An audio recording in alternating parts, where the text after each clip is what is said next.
English में जो बच्चे एग्जाम दे चुके हैं टीयर 1 जिनका हो चुका है, वो इस तरीके से बता रहे हैं कि इंग्लिश के पेपर में इस तरीके के क्वेश्चंस आ रहे हैं कि एक सेंटेंस में एक पर्टिकुलर वर्ड अंडरलाइन है, उसको बताना है कि एडवर्ब ऑफ डिग्री है, एडवर्ब ऑफ मैनर है, एडवर्ब ऐसा सवाल ऑफ पूछ रहे हैं। सीडीएस में आते थे ऐसे। ओहो, एसएससी के एग्जाम्स में आज तक कभी ऐसे क्वेश्चंस नहीं है। सीडीएस के एग्जाम्स में इस तरीके के क्वेश्चंस आते थे। तो ये तो कंफर्म है कि लेवल अच्छा होना है, और एक्सपेरिमेंट तो क्वेश्चन के लेवल के साथ भी हो गई होगा। पैटर्न चेंज हुआ तो वो भी चेंज होगा। मैं तो चाहूंगा सर आप एक ऐसे क्वेश्चंस का सीडीएस से उठा के कुछ एक कलेक्शन बना के, या जब अभी की आ जाएगी, की मुझे लगता है 2-4-10 दिन में आ जाएगी एग्जाम के बाद, तो आप एक क्वेश्चन का वीडियो बना के बताएं भी बच्चों को कि अगर आपकी इस लेवल की तैयारी है तभी आप क्वालिफाई कर पाएंगे। फुल स्टेट की वीडियो में मैंने इस बात को स्ट्रेस किया है कि आपको प्रीवियस ईयर के क्वेश्चंस प्रैक्टिस करने, ठीक है, आपने पढ़ लिया, सीख लिया, रिवीजन कर लिया, डाउट्स कंफ्यूजन क्लियर कर लिया, अब आपको क्या करना है, प्रैक्टिस करते रहना है। तो प्रैक्टिस अब एसएससी के प्रीवियस ईयर के पेपर करने का कोई फायदा नहीं है, क्योंकि वो पुराने पेपर्स हैं, बिल्कुल उनका स्तर अब नहीं रिपीट होगा।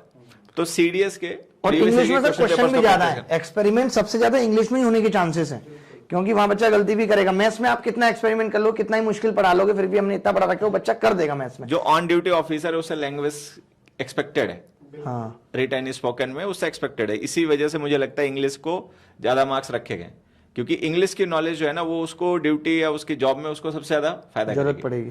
तो सर 3 महीने में हो सकती है इंग्लिश की पूरी तैयारी जिस लेवल का आप पढ़ाते हो? मैंने एक वो देखा था आपका कि एक दूसरे कमरे में चेयर रखी है, तो आर्टिकल कौन सा होगा, और चेयर यहीं पे रखी है, उसी तरीके से पढ़ाने से हो सकता है। अगर आप केवल क्वेश्चंस, शुक्ला सर आप इस बात से जरूर सहमत होंगे, अगर हम बच्चों को केवल क्वेश्चन और आंसर बताते रहें तो आप 6 महीने भी पढ़ा लो तैयारी नहीं होगी। आप बच्चे को मेंटली प्रिपेयर करो कि अगर इनकेस नया क्वेश्चन मिलता है, ठीक है, आपने नहीं पढ़ाया वो क्वेश्चन, नया क्वेश्चन मिलता है, लेकिन बच्चों को अगर आपने समझाया है तो वो अपने आप समझ के कर लेगा आंसर।